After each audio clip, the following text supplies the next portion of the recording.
Hi hello friends, welcome to good luck channel. நேற்று என்னோடய story உங்களுக்கு பிடிச்சிருக்குன்னு நினைக்கிறேன். இன்றைக்கி ஸ்டோரி நம்பர் 2. ஓகேயா? இதுவும் ஒரு அழகான ஸ்டோரி தான். இது கண்டிப்பாக எல்லாருக்கும் தெரிய வேண்டிய ஸ்டோரி. என்னன்னு தெரிஞ்சுக்கலாமா? ஓகே குட்டீஸ், இப்போ ஸ்டோரிக்குள்ளே போகலாமா? ஓகே. ஒரு வீட்டில் ஒரு அண்ணன் தங்கச்சி இருந்தாங்களாம். இந்த அண்ணன் தங்கச்சி ரொம்ப பாசமாக இருந்தாங்களாம், ஒருத்தர் மேலே ஒருத்தர். ஓகேயா? 2 பேரும் ஒன்றா தான் சாப்பிடுவாங்களாம், ஒன்றா தான் தூங்குவாங்களாம், விளையாடுறது, வெளியே போகிறது எல்லாமே ஒன்றா இருப்பாங்களாம். ஓகேவா?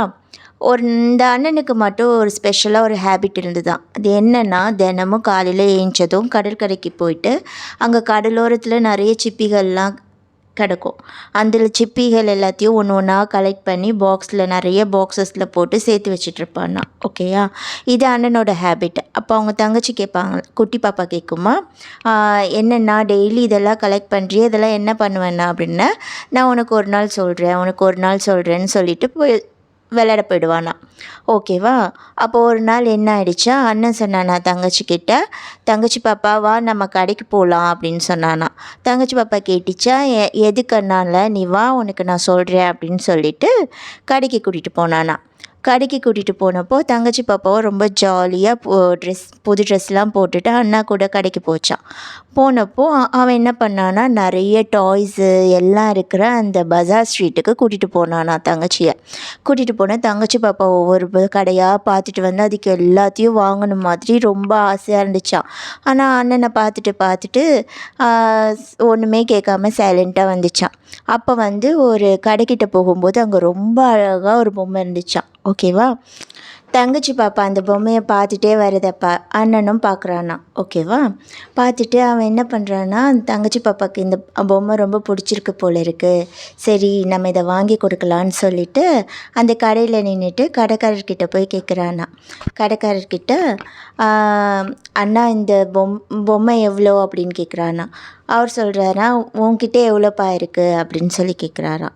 இவங்க 2 பேரும் குட்டி பசங்களாச்சே, இவங்கக்கிட்ட என்ன ரேட் சொல்கிறதுன்னு சொல்லிட்டு உன்கிட்ட எவ்வளோப்பா இருக்குன்னு கேட்டாராம். உடனே அவன் என்ன பண்ணான்னா, அவன் 2 பேக்கெட் நிறைய கை விட்டு அவன் கலெக்ட் பண்ணால சிப்பி, அந்த சிப்பியெல்லாம் எடுத்து டேபிள் மேலே கொட்டினதும் அந்த கடைக்காரர் அவனை பார்த்துட்டு அதுலேருந்து 4 சிப்பி மட்டும் எடுத்துகிட்டு மிச்சத்தை அவன்கிட்ட கொடுத்துட்டு அந்த பொம்மையும் தங்கச்சி பாப்பா கிட்டே கொடுத்ததும் இந்த தங்கச்சி பாப்பாவுக்கு ஒரே சந்தோஷமா, அண்ணன் கூட ஒரே டான்ஸ் ஆடிட்டு ஜாலியாக தேங்க்யூ அண்ணா சொல்லிட்டு போவான். அண்ணனுக்கு என்ன ஆச்சுன்னா, ரொம்ப அப்படியே சந்தோஷமாயிடுச்சு அவனுக்கு. நம்ம தங்கச்சி கேட்டதை வாங்கி கொடுத்துட்டோம் அப்படி சொல்லிட்டு, வா பாப்பா உனக்கு இன்னும் என்னென்ன வேணும்னு கேளு, நான் வாங்கி தரேன் அப்படி சொல்லிட்டு கூட்டிகிட்டு போயிட்டுருக்கானா. இதை அந்த கடையில் இருந்த வேலை பார்ப்பாங்கள்ல கடையில், அவங்க பார்த்துட்டு அவர்கிட்ட அந்த கடைக்காரர்கிட்ட கேட்குறாங்களாம், இவ்வளோ காஸ்ட்லியான பொம்மையை நீங்கள் இந்த 4 சிப்பிக்கு கொடுத்துருக்கீங்களே, இந்த சிப்பிக்கு வேல்யூவே இல்லையே, ஏன் அப்படி பண்ணீங்க, நீங்கள் காசுக்கு கொடுத்துருக்கலாம்ல அப்படின்னு சொல்லி கேட்டாராம். அதுக்கு அந்த கடைக்காரர் சொன்னாராம், நீ அந்த 2 குட்டி பசங்களையும் பார்த்தியா, அந்த பையனுக்கு இந்த கடையில் இந்த பொம்மை எவ்வளவுன்னு கேட்கும்போதே அது தான் தங்கச்சிக்கு தான் வாங்கி கொடுக்கணுன்ற எண்ணம் இருந்துச்சு. ஓகேவா? அந்த எண்ணத்தை நம்ம என்ன பண்ணக்கூடாது, கெடுக்கக்கூடாது. அதே மாதிரி இது காசு கொடுத்தாதான்ப்பா வாங்க முடியும்னு நம்ம சொன்னோன்னா, அவனுக்கு அப்போ காசு தான் எல்லாத்துக்கும் மேலே பெருசு போல் இருக்குது அப்படின்னு நினச்சிட்டு அவன் காசு தேடி ஓட ஆரம்பிச்சிருவான். அவனால் இப்போதைக்கு இந்த பொம்மையை அவன் வாங்கி கொடுக்க முடியாது. அப்போ அவன் தங்கச்சிக்கும் அவன் மேலே இருக்க நம்பிக்கை போயிடும். அந்த நம்பிக்கை கண்டிப்பாக போகக்கூடாது இல்லையா?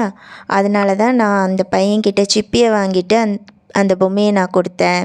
இப்போ அந்த குழந்தைக்கு அவன் அண்ணன் மேலே பெரிய நம்பிக்கை இருக்கும். நம்ம அண்ணன் நம்ம எது கேட்டாலும் வாங்கி கொடுப்பான், அதுவும் அவன் கஷ்டப்பட்டு வாங்கி கொடுப்பான், அவன் கஷ்டப்பட்டு சேர்த்து அந்த சிப்பியை கொடுத்து தான் நம்மளுக்கு வாங்கி கொடுத்துருக்கான்றது அந்த சின்ன குழந்தையோட மனசில் பதிஞ்சிருக்கும். அதே மாதிரி அண்ணனுக்கும் நம்ம கஷ்டப்பட்டு உழைச்சா அதில் நம்ம ஆசைப்பட்டவங்களுக்கெல்லாம் எல்லாத்தையும் வாங்கி கொடுக்கலான்ற நம்பிக்கையும் வந்திருக்கும். அதனால் கண்டிப்பாக இது அவங்கள நல்ல வழியில் தான் கொண்டு போகும். போகும். இந்த பையன் என்னைக்காவது ஒரு நாள் வளர்ந்து இந்த உலகத்தில் பணம் தான் எல்லான்றது புரியும்போது அப்போ அவனுக்கு தெரியும், ஓ அன்னைக்கு அந்த கடைக்காரர் வந்து நம்மளுக்கு சிப்பிக்காக இவ்வளோ பெரிய பொம்மையை நம்மளுக்கு கொடுத்தாரு, அப்போது அவர் நம்ம மேலே வச்சுருந்த அன்புனால தான் கொடுத்தாரு, அப்போ இந்த பணத்தை விட அன்பு தான் ரொம்ப பெருசுன்றது அந்த பையனுக்கு கண்டிப்பாக புரியும். அவனும் இதே மாதிரி அவனால் முடிஞ்ச அன்பை இந்த உலகத்துக்கு கொடுப்பான். நம்ம இந்த உலகத்துக்கு கற்றுத்தர வேண்டியது அன்பு மட்டும்தான். ஏன்னா இந்த உலகமே அன்பால் மட்டும்தான் இயங்குது அப்படின்னு அந்த கடைக்காரர் சொன்னாராம். இதை கேட்டதுமே அந்த வேலை செய்கிறவனுக்கு ரொம்ப சந்தோஷமாயிடுச்சான். கண்டிப்பாக ஐயா, நானும் இதை மாதிரி என்னால் முடிஞ்ச உதவிகளை செய்வேன்னு சொல்லி சொன்னானாம். உங்களுக்கு இந்த ஸ்டோரியோட அர்த்தம் புரிஞ்சிச்சா? தேங்க்யூ.